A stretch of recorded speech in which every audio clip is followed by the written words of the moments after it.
Hello viewers, কি অবস্থা সবার? সবাই কেমন আছো? লাস্ট এই পোস্টটাতে আমি জানতে চেয়েছিলাম নেক্সট কিসের টিউটোরিয়াল দিব। সেখানে তোমরা অনেকেই আমাকে রেজিন প্রোডাক্টের টিউটোরিয়াল শেয়ার করার জন্য বলেছো। তাই আজকে আমি এই বুকমার্কটার টিউটোরিয়াল তোমাদের সাথে শেয়ার করতে চলে এলাম। চলো ভিডিওটা শুরু করা যাক। প্রথমেই আমি এখানে 3:1 রেশিওতে রেজিনটা মিক্স করে নিয়েছি। এরপর এটাকে মোল্ডের মধ্যে ঢেলে নিচ্ছি। অল্প কিছুটা পরিমাণ মোল্ডে ঢালার পর আমি এখানে গোলাপের পাপড়ি দিয়ে কিছু লাভ শেপ করে কিছু অংশ কেটে রেখেছিলাম। সেগুলো সুন্দর মতো আমি যেভাবে ইচ্ছা একটা নিচের দিকে এবং পরবর্তীগুলো উপরে এভাবে করে সুন্দর করে সাজিয়ে নিচ্ছি।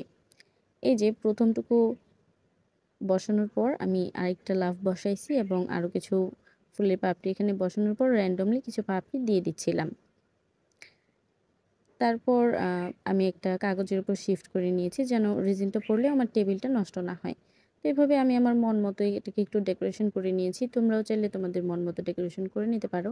এরপর ১২ ঘন্টা সময় দেওয়ার পর এটা যখন শক্ত হয়ে আসছে তখন আমি এটাকে ডিমোল্ড করে নিচ্ছি।